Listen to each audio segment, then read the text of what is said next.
Bueno, y continuamos con Elías Agua. Bueno, y quedamos en hablar también, Elías, de la política, de las decisiones económicas que el gobierno ha adoptado. Por ejemplo, pasar el tipo de cambio de 6.30 a 10 y dejar el segundo tipo de cambio 200 bolívares por dólar flotante, ¿no? Pero además de eso, el aumento de la gasolina y estas medidas que se anunciaron. Fíjate, por ejemplo, me comentaba alguien, bueno, ¿cómo es que el gobierno se negó en la Asamblea Nacional y decía que no había recursos para aprobar el cestatique para los jubilados y pensionados y sí aprueba una tarjeta para la gente que está en la misión vivienda? ¿Eso es coherente? Bueno, en primer lugar, nosotros aprobamos la ley del bono alimentación. Lo único que cuestionamos fue la improvisación y la piratería de proponer una ley que tiene un impacto económico sin estudio de impacto económico y sin recomendar la fuente De financiamiento. de financiamiento. Tú fuiste parlamentario. Sí. Eso es una norma básica en una legislación que va a tener un impacto económico. Entonces, es parte de la improvisación, ¿no? Y del carácter demagógico de las propuestas que está haciendo la oposición. Ahora, nosotros lo aprobaremos y si ellos no colocan fuente de financiamiento, la conseguiremos, ¿no? Pero la conseguirá pues el gobierno, ¿no?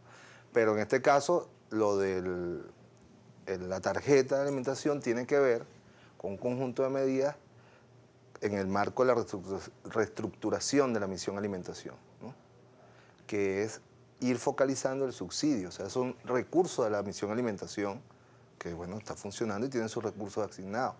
Entonces va a haber una reestructuración, bueno, le tocará a los ministros anunciar, y dentro de esa reestructuración solamente quedará los productos subsidiados de manera especial para un sector de la población que es el que está en pobreza crítica, ¿no? Y los otros tendrán otros niveles de precio de acuerdo a la capacidad de pago de cada persona. Y de eso se trata, pues son en base a una reorganización, mejor uso y focalización de los recursos de la misión alimentación. Fíjate que cuando el presidente Maduro habló del aumento de la gasolina, antes de entrar en el tema del aumento de la gasolina, él comenzó hablando de productos que cuestan 2 bolívares, por ejemplo, ¿no?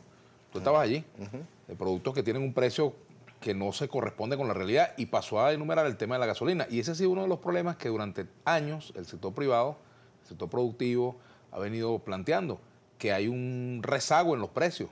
Por ejemplo, fíjate tú, para tocarte un tema que para ustedes a veces es un poco, digamos, que genera alguna reactividad, el caso de la empresa Polar.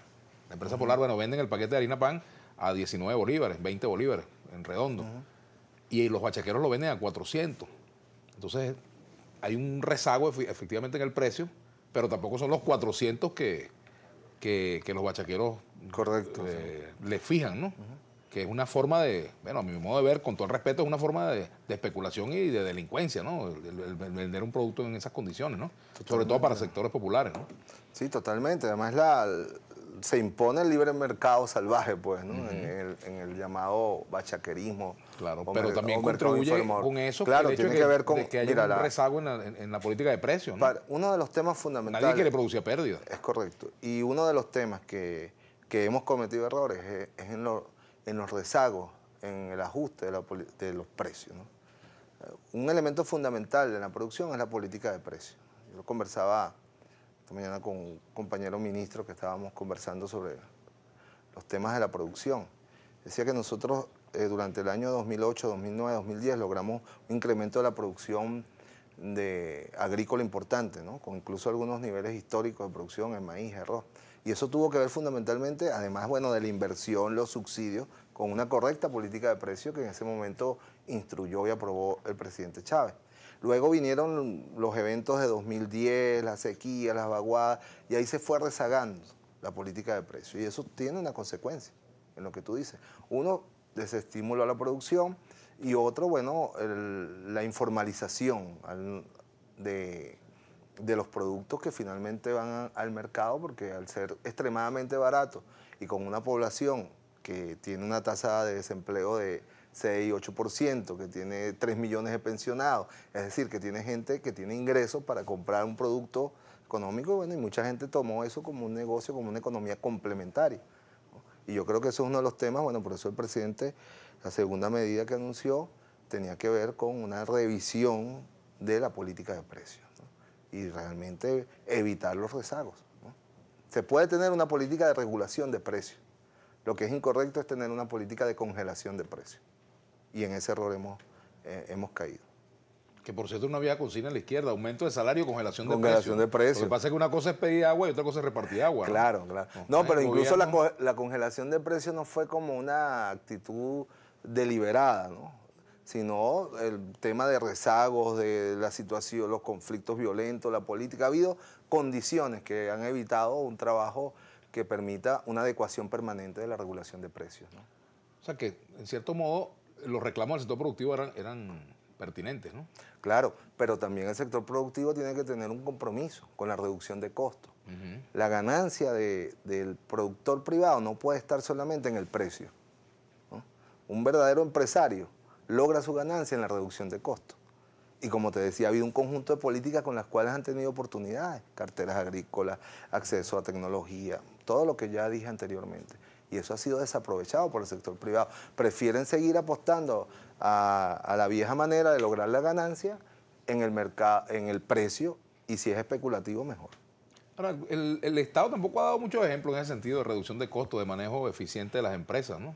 Es verdad también. Y eso, por supuesto, bueno, también, digamos, influye. Es parte de lo que hay que revisar en profundidad. Pero bueno, el Estado,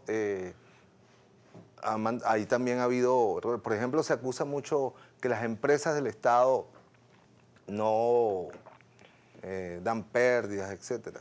Tiene que ver con que ellas mismas han asumido el subsidio de determinados productos, que no ha sido realmente eficiente para que llegue al pueblo, porque al salir de la puerta de esa empresa que lo subsidia, sea de alimentos, de cemento, de cabilla, de urea, etcétera, que son productos subsidiados por el Estado o por las propias empresas, que es otro error, porque si el Estado lo subsidiara está bien, pero tú le dices a la empresa, no, mantén ese precio a la empresa, cualquier empresa del Estado, y ella tiene que asumir las pérdidas, obviamente que va a tener números rojos. Eso es un tema que... Pero termina siendo un modelo que no es viable. Que no es viable, pero que además termina en un mercado informal, ¿no? Porque ni esa urea, ni el cemento, ni la cabilla llega al ciudadano, a la persona, ¿no?